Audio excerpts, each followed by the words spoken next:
CM office ಕಡೆಯಿಂದ ಆತ್ಮೀಯರ ಕಡೆಯಿಂದ ಯಾವ್ದು ಕಾಲ್ ಬಂತ? ಇಲ್ಲ, ನಮಗೆ ಯಾವುದು ಫೋನ್ ಬಂದಿಲ್ಲ. ಟೋಟಲ್ ಎಲ್ಲ ಒಂದ್ ಕಡೆ ಹಿರಿಯ ನಾಯಕರನ್ನ ಸೈಡ್ ಲೈನ್ ಸರಿಸ್ತಾ ಆಗ್ರ ಈ ಚುನಾವಣೆಯಲ್ಲಿ. ಅಲ್ಲ, ಸೈಡ್ ಲೈನಿಗೆ ಸಡಿಸ್ತದಾರೋ ಏನು ಅವಶ್ಯಕತೆ ಇಲ್ಲ ಅಂತ ಬಿಟ್ಟಿದಾರೋ ಗೊತ್ತಾಗ್ತಾ ಇಲ್ಲ. ಅವ್ರು ಫೋನ್ ಮಾಡಿ ಕರೆದ್ರೆ ಜಬ್ಬಾರ್ ಸಾಹೇಬ್ರು ಪ್ರಚಾರಕ್ಕೆ ಹೋಗಕ್ಕೆ ರೆಡಿ ಇದ್ದಾರೆ. ಆಕಸ್ಮಿಕವಾಗಿ ಕರೆದಿಲ್ದಂಗೆ ಹೋಗ್ಬಿಟ್ರೆ ಇವ್ರು ಬಂದು ಏನಾರು ಕೆಡಿಸಿದಾರೆ ಅಂತ ಹೇಳಿದ್ರೆ,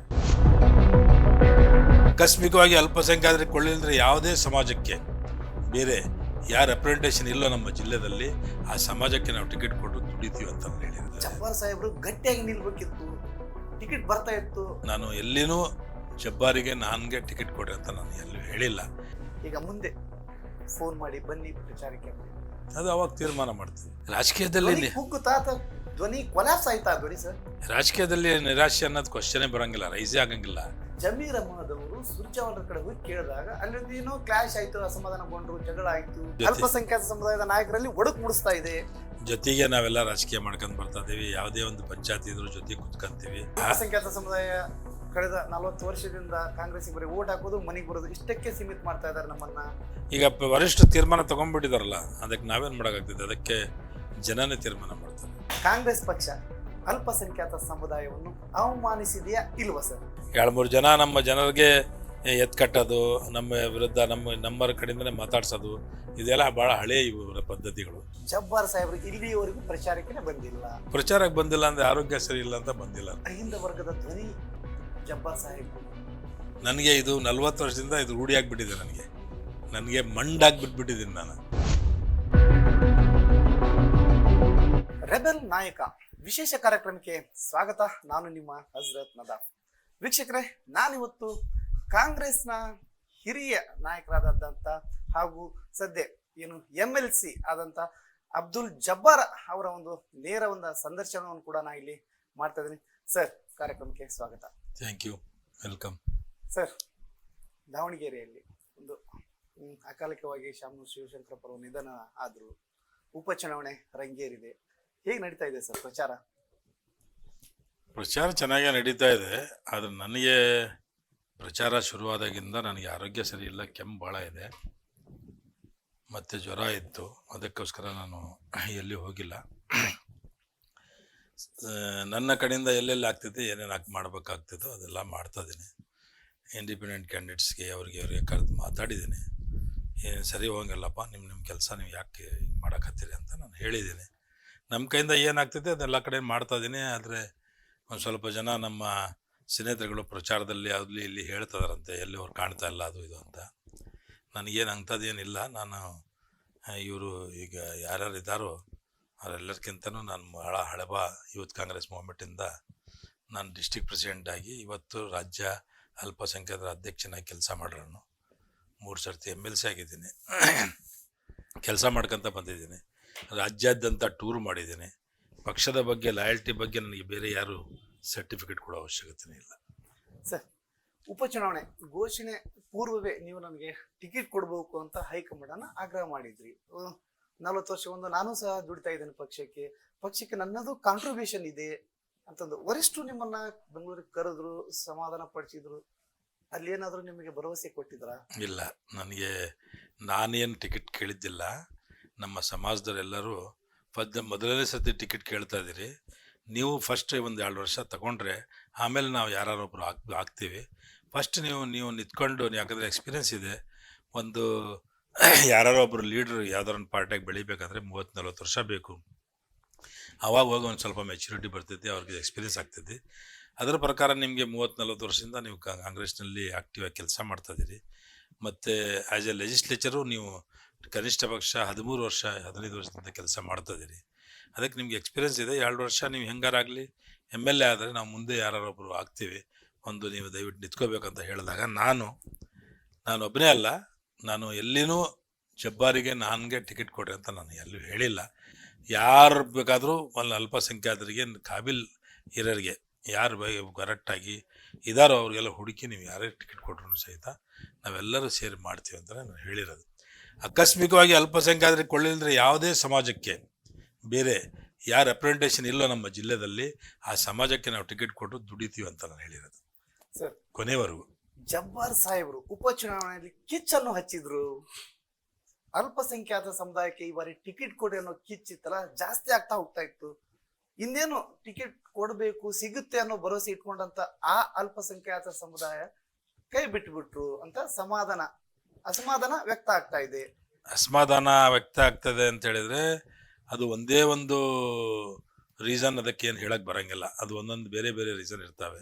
ನಮ್ಮ ಏರಿಯಾದಲ್ಲಿ ಕೆಲಸ ಆಗಿಲ್ಲ ಅಂತ ಕೆಲ ಕಡೆ ಸಮಾಧಾನ ಇಲ್ಲ, ಕೆಲ ಕಡೆ ನಮಗೆ ಸ್ವಲ್ಪ 3-4 ಜನ ನಾವು ಟ್ರೈ ಮಾಡಿದ್ವಿ, ನಮ್ಮಲ್ಲಿ ಯಾರಿಗೊಬ್ರಿಗೆ ಸಿಕ್ಕಿಲ್ಲ ಟಿಕೆಟ್ ಅಂತಾನು ಸ್ವಲ್ಪ ಇದು ಇರ್ತದೆ. ಜಬ್ಬಾರ್ ಸಾಹೇಬ್ರು ಗಟ್ಟಿಯಾಗಿ ನಿಲ್ಬೇಕಿತ್ತು, ಟಿಕೆಟ್ ಬರ್ತಾ ಇತ್ತು, ನಡ ನೀರಲ್ಲಿ ಕೈ ಬಿಟ್ಬಿಟ್ರು ಅಂತ ನಿಮ್ ಸಮುದಾಯದ ಮುಖಂಡರು ಸ್ವಲ್ಪ ಅಸಮಾಧಾನ ಆಗಿದ್ದಾರೆ. ನಿಮ್ಮ ಟಿವಿ ಮುಖಾಂತರ ನಾನು ಎಲ್ಲ ನಮ್ಮ ರಾಜ್ಯದ ಎಲ್ಲಾ ಮುಖಂಡರುಗಳಿಗೆ ಕೃತಜ್ಞತೆ ಸಲ್ಲಿಸ್ತೇನೆ.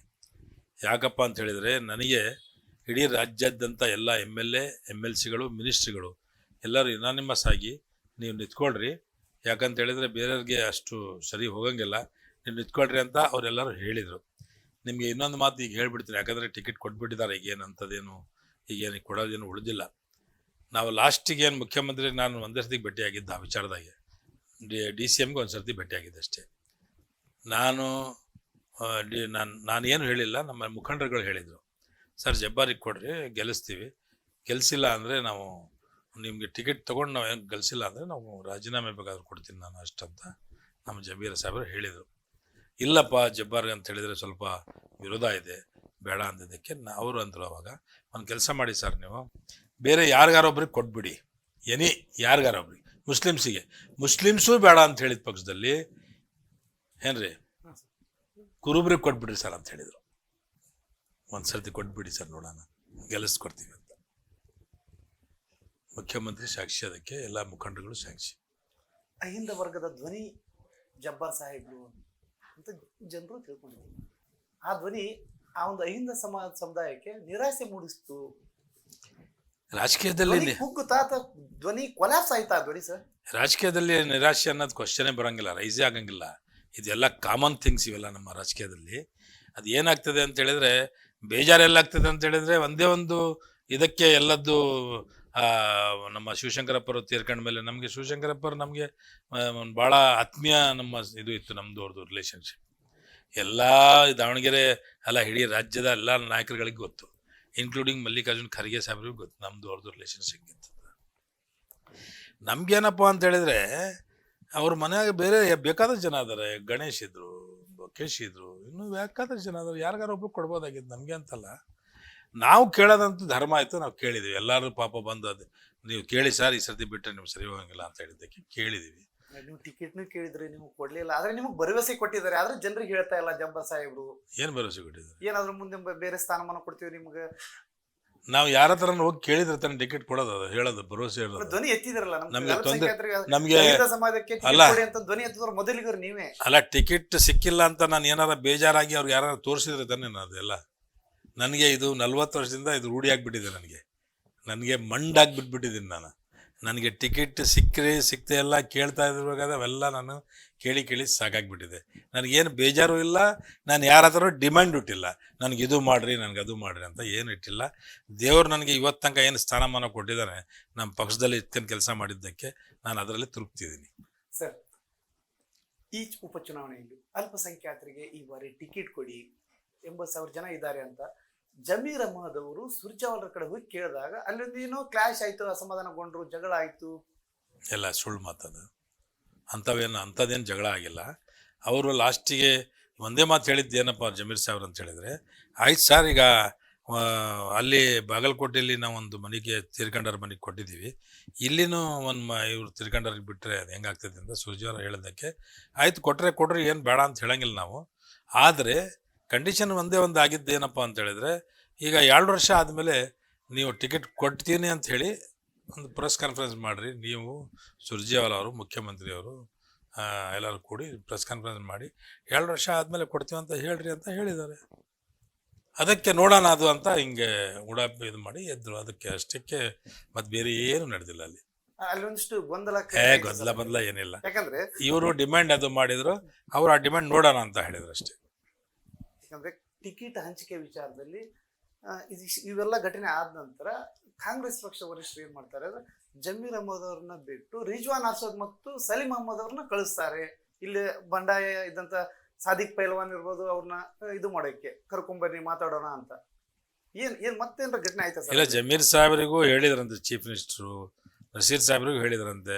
ಜಮೀರ್ ಸಾಹೇಬರಿಗೆ ವೇಣುಗೋಪಾಲ್ ಫೋನ್ ಮಾಡಿ ಕೇರಳಕ್ಕೆ ಇಮಿಡಿಯೇಟ್ ಆಗಿ ಬಂದ್ಬಿಡ್ಬೇಕಂತಿದ್ದಕ್ಕೆ ಜಮೀರ್ ಸಾಹೇಬರು ಇದ್ದಿಲ್ಲ. ಅವರು ಇದ್ದಾಗ ನಮಗೆ ನೀವು ಅದು ಆಗಲೇ ನೀವು ಹೇಳಿದ್ರಲ್ಲ ಲಾಸ್ಟ್ ಕೊನೆಯ ಸಭೆಯಲ್ಲಿ ಸುರ್ಜಿವಾಲನ್ ನನಗೆ ಫೋನ್ ಮಾಡಿದರು, ನೀವು ಬರಬೇಕು ಮೀಟಿಂಗ್ಗೆ ಅಂತ. ಇಲ್ಲ ಸರ್, ಹಬ್ಬ ಇದೆ ಇವತ್ತು, ಅದ್ರ ಬೇರೆ ನೀವು 4 ಗಂಟೆಗೆ ಫೋನ್ ಮಾಡ್ತಾಯಿದ್ರಿ, 8 ಗಂಟೆಗೆ ಮೀಟಿಂಗ್ ಕರೀತಾಯಿದ್ರಿ, 6 ಗಂಟೆಗೆ ನಮ್ಮ ಕಡೆಯಿಂದ ಬರೋಕ್ಕಾಗಲ್ಲ, ಅದು ನಮ್ಮ ವರಿಷ್ಠರು ಏನು ತೀರ್ಮಾನ ಮಾಡ್ತಾರೆ ಅದಕ್ಕೆ ನಾನು ಬದ್ಧಾದೀನಿ ಅಂತ ಹೇಳಿದೆ. ಜಮೀರ್ ಅಹಮದರ ಮುನಿಸು ಅದನ್ನೇ ವರಿಷ್ಠರು ಇಟ್ಕೊಂಡು ಅಲ್ಪಸಂಖ್ಯಾತ ಸಮುದಾಯದ ಒಬ್ಬ ನಾಯಕನ ವಿರುದ್ಧ ಇನ್ನೊಬ್ಬ ನಾಯಕನ ಎತ್ಕಟ್ತಾ ಇದ್ದಾರೆ. ಜಮೀರ್ ಅಹಮದರನ್ನ ಕೈ ಬಿಟ್ರು, ಈಗ ರಿಜ್ವಾನ್ ಅರ್ಷದ್ ಮತ್ತು ಸಲೀಂ ಅಹಮದರನ್ನ ಇಲ್ಲಿ ದಾವಣಗೆರೆ ಕಳಿಸಿದ್ರು. ಇಲ್ಲ, ನಾವೆಲ್ಲ ಅಲ್ಪಸಂಖ್ಯಾತ ಸಮುದಾಯದ ನಾಯಕರಲ್ಲಿ ಒಡಕು ಮುಡಿಸ್ತಾ ಇದೆ. ಜೊತೆಗೆ ನಾವೆಲ್ಲ ರಾಜಕೀಯ ಮಾಡ್ಕೊಂಡು ಬರ್ತಾ ಇದ್ದೀವಿ. ಯಾವುದೇ ಒಂದು ಪಂಚಾಯತ್ ಇದ್ರೂ ಜೊತೆಗೆ ಕುತ್ಕೊಂತೀವಿ, ಜೊತೆಗೆ ಮಾತಾಡ್ತೀವಿ. ನಾವೆಲ್ಲ ರಿಜ್ವಾನ್ ಆಗಲಿ, ನಾವು ಆಗಲಿ, ಸಲೀಂ ಆಗಲಿ, ಯಾರು ನಮ್ಮಲ್ಲಿ ಡಿವೈಡ್ ಇಲ್ಲ. ಆದರೆ ಹಂಗೆ ತಿಳ್ಕೊಂಡ್ರೆ ನಾವು ಅದಕ್ಕೇನು ಮಾಡೋಕ್ಕಾಗಿಲ್ಲ. ಆದರೆ ಏನಿದೆ ಅಂದರೆ ಇಲ್ಲಿ ಲೋಕಲ್ನಲ್ಲಿ ನಮ್ಮ ಜಮೀರ್ ಸಾಹೇಬ್ರ ಬಗ್ಗೆ ನಮ್ಮ ಲೋಕಲ್ ಜಿಲ್ಲಾ ಮಂತ್ರಿಯವರು ಏನು ಮಾತಾಡಿದಾರಲ್ಲ, ಅವರು ನಮ್ಮ ಕ್ಷೇತ್ರದಲ್ಲಿ ನಿಮ್ದೇನು ಕೆಲಸ ಅಂತ ಒಂದು, ಎರಡನೇದು ಏನು ಬಂದಿಲ್ಲ ಅಂದರೆ ನಡೀತೈತೆ ಅನ್ನೋದೊಂದು ಐತಲ್ಲ, ಅದು ಜನಕ್ಕೆ ಭಾಳ ಬೇಜಾರು ಮಾಡಿದ್ದಾರೆ. ಜಮೀರ್ ಸಾಹೇಬರು ಖುದ್ದು CM ಹತ್ರ ಮಾತಾಡಬೇಕಾದ್ರೆ ಹೇಳಿದ್ರಂತ ಸುದ್ದಿ ನನಗೆ. ಏನಂದರೆ ಹೆಂಗೆ ಸರ್ ಅದು, ನನಗೆ ಹಿಂಗೆಲ್ಲ ಮಾತಾಡಿದ್ರೆ ನಾನು ಹೆಂಗೆ ಬರೋಕ್ಕಾಗ್ತದೆ, ನೀವೇ ಹೇಳಿ ಸರ್ ಅಂತ ಹೇಳಿದ್ದಕ್ಕೆ, ಆಯ್ತಪ್ಪ ಇರಲಿ ಹೆಂಗಾರಾಗಲಿ ಬಾ ಅಂತ ಹೇಳಿದ್ದಾರೆ. ಅವ್ರಿಗೆ ಬಿಟ್ಟಿದ್ದು ವಿಚಾರ ಅದು. 5ನೇ ತಾರೀಕು ಬರ್ತಾರಂತ ಮುಖ್ಯಮಂತ್ರಿ. ರಿಪಬ್ಲಿಕ್ ಆಫ್ ದಾವಣಗೆರೆ ಆಗಿದೆ ಸರ್. ಅಲ್ಲ, ಹಂಗೆ ನಡೀತಾ ಇಲ್ಲ. ಅದು ರಿಪಬ್ಲಿಕ್ ಅಂತ ಹೇಳಿದ್ರೇನು, ಮುಖ್ಯಮಂತ್ರಿ ಇದ್ದಾರೆ, ಡೆಪ್ಟಿ CM ಇದ್ದಾರೆ, ಪಾರ್ಟಿ ಪ್ರೆಸಿಡೆಂಟ್ ಇದ್ದಾರೆ, ಎಲ್ಲ ರಾಜ್ಯದಂಥ ಮುಖಂಡಗಳು ಬಂದು ಇಲ್ಲಿ ಕುಂತಿದ್ದಾರೆ. ರಿಪಬ್ಲಿಕ್ ಅಂದರೆ ಅವ್ರಿಗೆ ಜಮೀರ್ ಅಹಮದ್ ಬರಬೇಕು, ಇಂಪಾರ್ಟೆನ್ಸ್ ಇದೆ ಅಂತ ಅವ್ರಿಗೆ ಗೊತ್ತಿದೆ, ಕರ್ಸಕ್ಕೆ ಪ್ರಯತ್ನ ಮಾಡ್ತಿದ್ದಾರೆ. ಅವರು ಮುಖ್ಯಮಂತ್ರಿಯವರು ನನ್ನ ಹತ್ರ ನನ್ನ ಪೇಪರ್ ಗೀಪರಲ್ಲಿ ಓದ್ತಾ ಇರೋದ ಪ್ರಕಾರ ಮುಖ್ಯಮಂತ್ರಿಯವರು ಭಾಳ ಸರ್ತಿ ಕರೆಸ್ತದಾರೆ, ಅವ್ರಿಗೆ ಹೇಳಿದ್ದಾರೆ, ಬರ್ತೀವಿ ಅಂತ ಹೇಳಿದ್ದಾರೆ. ಆದರೆ ವೇಣುಗೋಪಾಲ್ ಫೋರ್ಸ್ ಇದೆ ಅಂತ ನನಗೆ ಜನರು ಏನ್ ಮಾತಾಡ್ತಾ ಇದ್ದಾರೆ ಅಂದ್ರೆ, ಸಮರ್ಥ ಅವ್ರನ್ನ ಬಿಟ್ಟು ಬೇರೆ ಯಾರಿಗೆ ಅರ್ಹತೆನೇ ಇದ್ದಿದ್ದಿಲ್ವಾ ವರಿಷ್ಠರಿಗೆ ಕಾಂಗ್ರೆಸ್ನಲ್ಲಿ? ಅಲ್ಪಸಂಖ್ಯಾತ ಸಮುದಾಯ ಕಳೆದ 40 ವರ್ಷದಿಂದ ಕಾಂಗ್ರೆಸ್ಗೆ ಬರೀ ಓಟ್ ಹಾಕೋದು, ಮನೆಗೆ ಬರೋದು, ಇಷ್ಟಕ್ಕೆ ಸೀಮಿತ ಮಾಡ್ತಾ ಇದ್ದಾರೆ ನಮ್ಮನ್ನ. ಅಲ್ಲ, ಅರ್ಥ ಅನ್ನೋದಕ್ಕಿಂತನೂ ಇಲ್ಲಿ ಸಂಪ್ರದಾಯ ಅಂತ ತಿಳ್ಕೊಂಡು ಮಾಡಿದ್ದಾರೆ. 70 ಮನೆ ಕೊಡಬೇಕಂತೇಳಿ ತಿಳ್ಕೊಂಡು ಮಾಡಿದ್ದಾರೆ. ಅದಕ್ಕೆ 70 ಮನೆ ಅನ್ನೋದು ಬದಲಿ ನಾನು ಹೇಳೋದೇನಪ್ಪ ಅಂದರೆ, ಅವ್ರ ಮಗನ ಬದಲಿ ಇನ್ನೊಬ್ಬನ ಮಗನ ಕೊಡ್ಬೋದಾಗಿತ್ತು ಅಂತ ನನ್ನ ವಿಚಾರ ಅಷ್ಟೇ. ಈಗ ಆಲ್ರೆಡಿ ಅವ್ರ ಮನೆಯಲ್ಲಿ ದೇವಮತ ಶಾನು ಶಿವಶಂಕರಪ್ಪರು ಇದ್ರು, SS ಮಲ್ಲಿಕಾರ್ಜುನ ಸಚಿವರಾಗಿದ್ದಾರೆ, ಅವರ ಧರ್ಮಪತಿ ಪ್ರಭಾ ಮೇಡಮ್ ಅವರು MP ಇದ್ದಾರೆ. ಮತ್ತೆ ಈಗ ಸಮರ್ಥ ಅವರು ಬಂದ್ರೆ ಮುಂದೆ 40 ವರ್ಷ ಇವರಿಗೆ ನಾವು ಓಟ್ ಹಾಕೊಂತ ಹೋಗೋಣ, ಅದು ಇದೆ. ಆದರೆ ಈಗ ವರಿಷ್ಠ ತೀರ್ಮಾನ ತಗೊಂಡ್ಬಿಟ್ಟಿದಾರಲ್ಲ, ಅದಕ್ಕೆ ನಾವೇನು ಮಾಡೋಕ್ಕಾಗ್ತದೆ, ಅದಕ್ಕೆ ಜನನೇ ತೀರ್ಮಾನ ಮಾಡ್ತಾರೆ. ಈಗ ಕಾರ್ಯಕರ್ತರು ಕಾಂಗ್ರೆಸ್ ಪಕ್ಷದಲ್ಲಿ ಬರೀ ಕಾರ್ಯಕರ್ತರಾಗೆ ಉಳಿಬೇಕಾ, ಹಂಗೆ ನಾಯಕರಾಗೋದು ಬೇಡವಾ? ಅವರು ಭಾಳ ಜನರಿಗೆ ಯಾವುದೋ ಬೇರೆ ಬೇರೆ ಅವಕಾಶಗಳು ಸಿಕ್ಕಿದಾವೆ. ಆದರೆ ಏನಿದೆ, ಜನರಲ್ಲಿ ಬೇಜಾರು ಏನಿದೆ ಅಂತ ಹೇಳಿದ್ರೆ, ಒಂದೇ ಒಂದು ಕಡೆ ಎಲ್ಲ ನೀರು ಹೋಗ್ತಿದ್ದಲ್ಲ ಅಂತ ಜನ ಬೇಜಾರು ಅಷ್ಟೇ, ಬೇರೇನಿಲ್ಲ. ಅದು ಸರಿ ಮಾಡ್ಕೊಳಕ್ಕೆ ಪ್ರಯತ್ನ ಮಾಡ್ತಾರಂತ ನನಗೆ ಅನಿಸ್ತದೆ ನಮ್ಮ ಮುಖಂಡರುಗಳು. ಯಾಕಂದರೆ ಇದು ಸಂಪ್ರದಾಯ ಸರಿ ಇಲ್ಲ ಅಂತ ನನಗೆ ಅನಿಸ್ತದೆ, ನನ್ನ ಒಂದು ಎಕ್ಸ್ಪೀರಿಯನ್ಸ್ ಪ್ರಕಾರ. ಅಲ್ಪಸಂಖ್ಯಾತ ಸಮುದಾಯ ಟಿಕೆಟ್ ಕೇಳುವುದೇ ತಪ್ಪು ಅನ್ನೋ ರೀತಿ ಕಾಂಗ್ರೆಸ್ ಪಕ್ಷದ ವರಿಷ್ಠರು ನಡೆದುಕೊಂಡ್ರು, ನಡೆದುಕೊಳ್ತಾ ಇದ್ದಾರೆ ಇವಾಗ್ಲೂ. ಅಲ್ಲ, ಅದು ಆ ನಮೂನಿ ಹಿಂಗೆ ಇದು ವಾತಾವರಣ ದಾವಣಗೆರೆಯಲ್ಲಿ ಅದೇ ನಮೂನಿ ಬೆಳೆಸ್ಕೊಂತ ಬರ್ತಿದ್ದಾರೆ. ಅದು ಕೇಳಿದ್ದೇ ತಪ್ಪನ್ನಂಗೆ ಆ ನಮೂನಿ ಬಿಂಬಿಸ್ತಾ ಬೆಳೆಸ್ಕೊಂತ ಬರ್ತಿದ್ದಾರೆ. ಮತ್ತೇನು ಪರಿಹಾರ ಸರ್ ಇದಕ್ಕೆಲ್ಲ? ಪರಿಹಾರ ಏನಿದೆ, ಜನ ಅಷ್ಟು ಇವರು ತಿಳ್ಕೊಂಡಂಗೆ ಏನು ಇರಂಗಿಲ್ಲ. ಸ್ವಲ್ಪ 2-3 ಜನ ನಮ್ಮ ಜನರಿಗೆ ಎತ್ಕಟ್ಟೋದು, ನಮ್ಮ ವಿರುದ್ಧ ನಮ್ಮರ ಕಡೆಯಿಂದನೇ ಮಾತಾಡ್ಸೋದು, ಇದೆಲ್ಲ ಭಾಳ ಹಳೆಯ ಇವರ ಪದ್ಧತಿಗಳು. ಅದೆಲ್ಲ ಏನು ಉಪಯೋಗ ಆಗಂಗಿಲ್ಲ. ನಮ್ಮ ಪಕ್ಷಕ್ಕೆ ಇದು ಭಾಳ ಹಳೆಯದು. ಇಂಥವೆಲ್ಲ ನಡೀತಾ ಇರ್ತದೆ. ನಾವೇನಪ್ಪ ಅಂದರೆ, ಒಂದು ಸೆಕ್ಯುಲರ್ ಪಕ್ಷ, ನಮ್ಮ ಸಮಾಜದವರಿಗೆ ಒಳ್ಳೆ ಕೆಲಸ ಮಾಡ್ತಾರಂಥ ಒಂದು ನಂಬಿಕೆ, ಅದನ್ನು ನಮ್ಮ ಜಮೀರ್ ಅಹಮದ್ ಸಾಹೇಬರ ಒಂದು ಮುಖಂಡತ್ವದಲ್ಲಿ ಒಳ್ಳೆ ಕಾರ್ಯಕ್ರಮ ಸಮಾಜಕ್ಕೆ ಕೊಟ್ಟಿದ್ದಾರಂತ ಅವನ ಸಂತೋಷದಿಂದ ನಾವು ಅದೀವಿ. ಸರ್, ನಿಮ್ಮ ಒಂದು ನೇರವಾದ ಪ್ರಶ್ನೆ ಕೇಳಿ ಸರ್, ಕಾಂಗ್ರೆಸ್ ಪಕ್ಷ ಅಲ್ಪಸಂಖ್ಯಾತ ಸಮುದಾಯವನ್ನು ಅವಮಾನಿಸಿದೆಯಾ ಇಲ್ವಾ ಸರ್? ಅವಮಾನಿಸಿದ ಕ್ವಶನೇ ಬರಂಗಿಲ್ಲ. ಕಾಂಗ್ರೆಸ್ ಪಕ್ಷ ಹೆಂಗೆ ಅವಮಾನಿಸಿದೆ, ನಮಗೆ ಟಿಕೆಟ್ ಕೊಟ್ಟಿಲ್ಲ ಅಷ್ಟೇ, ಮತ್ತೆ ಅವಮಾನಿಸೋದೇನು ಕ್ವಶನ್ ಇಲ್ಲ. ಇವತ್ತಂಗ ಕೊಟ್ಟಿಲ್ಲ, ನಮ್ಗೆ ಈ ಸರ್ತಿ ಕೊಡ್ರಿ ಯಜಮಾನರು ತಿಳ್ಕೊಂಡಿದ್ದಾರೆ, ಅವ್ರ ಬಾಯಾಗ ಒಂದ್ಸತಿ ಬಂದಿತ್ತು ಅಂತ ನಾವು ಕೇಳಿದೀವಿ ಅಷ್ಟೇ. ಆ ಸಮುದಾಯದ ಗಟ್ಟಿ ಧ್ವನಿ ಜಬ್ಬಾರ್ ಸಾಹೇಬ್ರು ಇಲ್ಲಿಯವರೆಗೂ ಪ್ರಚಾರಕ್ಕೆ ಬಂದಿಲ್ಲ. ಪ್ರಚಾರಕ್ಕೆ ಬಂದಿಲ್ಲ ಅಂದರೆ ಆರೋಗ್ಯ ಸರಿ ಇಲ್ಲ ಅಂತ ಬಂದಿಲ್ಲ. ನಾನು ಮತ್ತೆ ಬೇರೆದೇನಿಲ್ಲ. ನನಗೇನು ಅವರು ಕ್ಯಾಂಡಿಡೇಟ್ ಆಗಿರೋರು ನನಗೆ ಫೋನ್ ಮಾಡಿಲ್ಲ, ಕ್ಯಾಂಡಿಡೇಟ್ ಫಾದರು ನನಗೆ ಫೋನ್ ಮಾಡಿಲ್ಲ, ಕ್ಯಾಂಡಿಡೇಟ್ ಮದರು ನನಗೆ ಫೋನ್ ಮಾಡಿಲ್ಲ. ಇದು ಡಿವೈಡ್ ಅಂಡ್ ರೂಲ್ ಅಲ್ಲ, ಅದು ನನಗೆ ಗೊತ್ತಿಲ್ಲ. ಗಟ್ಟಿ ಧ್ವನಿ ಆದ್ರೆ ಅವ್ರನ್ನ ಪ್ರಚಾರಕ್ಕೆ ಕರೆದೇ ಒಂದು ಚುನಾವಣೆ ನಡೆಸ್ತಾ ಆದ್ರೆ ನನಗೆ ಅದು ಗೊತ್ತಿಲ್ಲ. ನನಗೆ ಯಾರ ಕಡೆಯಿಂದನೂ ಫೋನ್ ಅಂತೂ ಬರಲಿಲ್ಲ ಬರ್ರಿ ಅಂತ. ನಮ್ಮ ಫ್ರೆಂಡ್ ಹ್ಯಾರಿಸ್ ಅವ್ರು ಫೋನ್ ಮಾಡಿದ್ರು, ಸುರ್ಜಿ ಅವರು ಹೇಳಿದ್ದಾರೆ ಬರ್ರಿ ಅಂತ. ಅವಾಗ ನನಗೆ ಭಾಳ ಹೆವಿ ಕೆಮ್ಮಿತ್ತು, ಅದಕ್ಕೆ ನಾನು ಬರೋಕ್ಕಾಗಿಲ್ಲ. ಹ್ಯಾರಿಸ್ ಒಂದು ಸಮುದಾಯದ ಒಬ್ಬ ಹಿರಿಯ ನಾಯಕರು, ಅವರ ಕ್ಷೇತ್ರದಲ್ಲಿ ಉಪಚುನಾವಣೆ ನಡೀತಾ ಇದೆ, ಅವ್ರಿಗೆ ಫೋನು ಮಾಡಿದೆ, ಚುನಾವಣೆ ಪ್ರಚಾರಕ್ಕೂ ಕರೀದೆ, ಚುನಾವಣೆ ಮಾಡ್ತಾ ಇದ್ದಾರೆ. ಅಂದ್ರೆ ನೋಡ ಪಾಪ ಅವ್ರ ಧೈರ್ಯ, ಅವ್ರಿಗಿದು ಒಂದು ಗ್ಯಾರಂಟಿ ಇದೆ, ನಾವು ಯಾವುದೇ ಕಾರಣಕ್ಕೆ ನಾವು ಗೆಲ್ತೀವಿ, ಯಾಕದು ಯಾರು ಬಂದ್ರೇನು ಬಂದಿಲ್ಲ ಅಂದ್ರೇನಂತ ಭಾಳ ಇದರಿಂದ ಅವರು ಗ್ಯಾರಂಟಿ ಆಗಿದ್ದಾರೆ. ಅವ್ರು ಫೋನ್ ಮಾಡಿ ಕರೆದ್ರೆ ಜಬ್ಬಾರ್ ಸಾಹೇಬ್ರು ಪ್ರಚಾರಕ್ಕೆ ಹೋಗಕ್ಕೆ ರೆಡಿ ಇದ್ದಾರೆ. ಯಾರು ನಮ್ಮ ಪಕ್ಷದ ಒಂದು ಇದು ಮತ್ತೆ ಆಕಸ್ಮಿಕವಾಗಿ ಕರೆದಿಲ್ದಂಗೆ ಹೋಗ್ಬಿಟ್ರೆ ಇವ್ರು ಬಂದು ಏನಾರು ಕೆಡಿಸಿದಾರೆ ಅಂತ ಹೇಳಿದ್ರೆ ಅವಾಗ ಏನು ಮಾಡೋದು? ಇವಾಗ ಪಕ್ಷದಲ್ಲಿ ಜಬ್ಬಾರ್ ಅವ್ರ ಮನೆ ಬಿಟ್ಟು ಹೊರಗೆ ಬರಲಿಲ್ಲ ಪ್ರಚಾರ. ಆರೋಗ್ಯ ಸರಿ ಇಲ್ಲ ಅಂದ್ರೆ ಬರಲಿಲ್ಲ. ನಾವು ಆರೋಗ್ಯ ಸರಿ ಇಲ್ಲ, ಅದ್ರಾಗೂ ಇವತ್ತು ಆರೋಗ್ಯ ಸರಿ ಇಲ್ಲಿದ್ರು ಸಹಿತ ನಾನು ಇವತ್ತೊಂದು ಕೋರ್ಟ್ನಾಗ ಕೇಸ್ ಇತ್ತು ನಿನ್ನೆ, ಅದು ಹೋಗಿ ಅಟೆಂಡ್ ಮಾಡಿ ಬಂದಿದ್ದೀನಿ. ಇವತ್ತು ಜಮೀರ್ ಅಹಮದ್ ಅವರು ಇನ್ನಿವರೆಗೂ ಪ್ರಚಾರಕ್ಕೆ ಬಂದಿಲ್ಲ. ಕೇರಳದಾಗಿದ್ದಾರೆ, ಹಾಗೆ ಇದೆ. ಕೇರಳದಾಗಿದ್ದಾರೆ. ಚೀಫ್ ಮಿನಿಸ್ಟರ್ ಮಾತಾಡಿದಾರೆ, 5ನೇ ತಾರೀಕು ನಂತರ ಬರ್ತೀನಿ ಅಂತ ಹೇಳಿದ್ದಾರೆ. ಅವ್ರನ್ನೇ ಏನು ಕರೀದಾರ ಅವ್ರಿಗೆ ಚೀಫ್ ಮಿನಿಸ್ಟರ್ ಕರೆದಾರಲ್ಲ, ಚೀಫ್ ಮಿನಿಸ್ಟರ್ ಕರೆದಿದ್ದಾರೆ. ಅವ್ರಿಗೆ ಚೀಫ್ ಮಿನಿಸ್ಟರ್ ಕರೆದಿದ್ದಾರೆ. ಸಚಿವರು ನನಗೆ ಗೊತ್ತಿಲ್ಲ, ಅವ್ರವ್ರದ್ದು ಏನು ಮಾತುಕತೆ ಆಗಿತ್ತು ಇಲ್ಲ ಗೊತ್ತಿಲ್ಲ. ಆದರೆ ಚೀಫ್ ಮಿನಿಸ್ಟರ್ ಅಂತೂ ಕರೆದಿದ್ದಾರೆ ಅಂತ ಪೇಪರ್ನಾಗ ಓಪನ್ ಆಗಿ ಹೇಳಿದ್ದಾರೆ. ನಾವು ಟಿವಿ ಮುಖಾಂತರ ನೋಡಿದ್ದೀವಿ. ಮುಖ್ಯಮಂತ್ರಿಯವರು ಡೆಪ್ಟಿ CM ಅವರು ಕರೆದಿರೋದು, ನೀವು ಬಂದು ಹೋಗ್ಬೇಕಂತ ಕೇಳಿರೋದು. ಅಲ್ಲ, ಇವತ್ತು CM ಅವರು ಖುದ್ದು ಪ್ರಚಾರ ನಡೆಸ್ತಾ ಇದ್ದಾರೆ. ಆ ಕಡೆ ಪ್ರಚಾರ ಅಬ್ಬರದ ಪ್ರಚಾರ ನಡೀತಾ ಇದೆ. ಜಬ್ಬಾರ್ ಸಾಹೇಬರು ಮನೆಯಲ್ಲಿದ್ದಾರೆ. CM ಆಫೀಸ್ ಕಡೆಯಿಂದ ಆತ್ಮೀಯರ ಕಡೆಯಿಂದ ಯಾವ್ದು ಕಾಲ್ ಬಂದ? ಇಲ್ಲ, ನಮಗೆ ಯಾವ್ದು ಫೋನ್ ಬಂದಿಲ್ಲ. ಅಂದ್ರೆ ಟೋಟಲ್ ಎಲ್ಲ ಒಂದ್ ಕಡೆ ಹಿರಿಯ ನಾಯಕರನ್ನ ಸೈಡ್ ಲೈನ್ ಸರಿಸ್ತಾ ಆಗ್ರೆ ಈ ಚುನಾವಣೆಯಲ್ಲಿ. ಅಲ್ಲ, ಸೈಡ್ ಲೈನಿಗೆ ಸರಿಸ್ತದಾರೋ ಏನು ಅವಶ್ಯಕತೆ ಇಲ್ಲ ಅಂತ ಬಿಟ್ಟಿದಾರೋ ಗೊತ್ತಾಗ್ತಾ ಇಲ್ಲ. ಈಸಿ ಈ ಸಮುದಾಯ ನಡೆಯುತ್ತೆ. ಅಲ್ಲ ಅವಶ್ಯಕತೆ ಇಲ್ಲ, ಅದೇನು ನಡೀತಿದೆ ಅಂತ ಏನಾದ್ರು ಬಿಟ್ಟಿದಾರೋ ಗೊತ್ತಿಲ್ಲ. ಆದರೆ ನಮ್ಗಂತೂ ಫೋನ್ ಬರಲಿಲ್ಲ. ಈಗ ಮುಂದೆ ಫೋನ್ ಮಾಡಿ ಬನ್ನಿ ಪ್ರಚಾರಕ್ಕೆ ಅಂದ್ರೆ ಅದು ಅವಾಗ ತೀರ್ಮಾನ ಮಾಡ್ತೀವಿ. ಅವಾಗ ಯಾರು ಕರೀತಾರೋ ಏನು, ಜಮೀರ್ ಸಾವ್ರು ಬರ್ತಾರೋ ಯಾರು ಬರ್ತಾರೋ ನೋಡ್ಕೊಂಡು ಅದು ತೀರ್ಮಾನ ಆಮೇಲೆ ಮಾಡ್ತೀವಿ. ಸರ್, ಕೊನೆಯದಾಗಿ ಈ ಒಂದು ಕ್ಷೇತ್ರದ ಅಲ್ಪಸಂಖ್ಯಾತ ಸಮುದಾಯ ಇರುವುದು ಅಹಿಂದ ಸಮುದಾಯ, ನಿಮ್ಮದೇ ಅಭಿಮಾನ ಬೆಳಗಕ್ಕೆ ಏನು ಹೇಳಕ್ಕೆ ಇಷ್ಟಪಡ್ತೀರಿ ಸರ್? ಏನಿಲ್ಲ, ಎಲ್ಲ ಒಗ್ಗಟ್ಟಾಗಿ ಎಲ್ಲ ಕೆಲಸ ಮಾಡಬೇಕು. ಒಳ್ಳೆ ಕಾರ್ಯಕ್ರಮ ಕೊಟ್ಟಿದ್ದಾರೆ ಪಕ್ಷ. ಒಂದು ಒಳ್ಳೆ ರೀತಿಯಿಂದ ನಾವೆಲ್ಲರೂ ನಡ್ಕೊಂಡು ಎಲೆಕ್ಷನ್ ಒಳ್ಳೆ ರೀತಿಯಿಂದ ಮಾಡಬೇಕು ಪಕ್ಷದ ಏಳಿಗೆಗೋಸ್ಕರ ಅಂತ ಹೇಳ್ತೀನಿ ಅಷ್ಟೇ. Thank you sir. ಇಲ್ಲಿವರೆಗೂ ಆರೋಗ್ಯ ಏರುಪೇರಿದ್ರು ನಮ್ಮ ಜೊತೆ ಸಮಯ ಕೊಟ್ಟು ಮಾತಾಡಿದ್ರಿ. ಮತ್ತೊಮ್ಮೆ ನಿಮಗೆ ವಾರ್ತಾ ಭಾರತಿ ಕಡೆಯಿಂದ ಧನ್ಯವಾದಗಳು ಸರ್. ಎಸ್ ವೀಕ್ಷಕರೇ, ಇದಾಗಿತ್ತು. ಅಂದ್ರೆ ಈ ಒಂದು ಸಂಪೂರ್ಣ ಈ ಒಂದು ಕಾರ್ಯಕ್ರಮವನ್ನು ನೋಡಿದಾಗ ಈ ಹಿರಿಯ ನಾಯಕರಾದಂಥ ಜಬ್ಬಾರ್ ಸಾಹೇಬರು ಒಂದು ನೋವನ್ನು ತೋಡ್ಕೊಂಡ್ರು. ಅದೇನಂದ್ರೆ, ನಾವು ಕಾರ್ಯಕರ್ತರ ಜೊತೆ ಈಗಲೂ ಪ್ರಚಾರಕ್ಕೆ ಹೋಗಿ ನಾ ರೆಡಿ ಇದ್ದೇನೆ, ಆದರೆ ಇಲ್ಲಿರುವಂತ ಏನು ಕಾಂಗ್ರೆಸ್ನ ಹಿರಿಯ ನಾಯಕರು ನಮ್ಮನ್ನ ಯಾರು ಕರೆದಿಲ್ಲ. ಅದರಲ್ಲೂ SS ಮಲ್ಲಿಕಾರ್ಜುನ್ ಅವರು ಕೂಡ ನಮ್ಮನ್ನ ಕರೆದಿಲ್ಲ. ಕರೆದಿದ್ರೆ ನಾವು ಇವಾಗಲೂ ರೆಡಿ ಇದ್ದೇವೆ, ಹೋಗಿ ಪ್ರಚಾರ ಮಾಡ್ತೀವಿ, ಕಾಂಗ್ರೆಸ್ ಪಕ್ಷದ ಅಭ್ಯರ್ಥಿಯನ್ನು ಗೆಲ್ಲಿಸ್ತೀವಿ, ಮುಂದಿನ ದಿನಗಳಲ್ಲಿ ನಾವೆಲ್ಲರೂ ಕೂತುಕೊಂಡು ಮಾತಾಡೋಣ ಅನ್ನೋ ಒಂದು ಅಭಿಪ್ರಾಯನೂ ಕೂಡ ನಮ್ಮೊಂದಿಗೆ ಹಂಚಿಕೊಂಡಿದ್ದಾರೆ. ಈ ತರದ ವಿಶೇಷ ಸಂದರ್ಶನಕ್ಕಾಗಿ ನೋಡ್ತಾ ಇರಿ ವಾರ್ತಾ ಭಾರತಿ ಡಿಜಿಟಲ್ ಚಾನಲ್. ನಮಸ್ಕಾರ.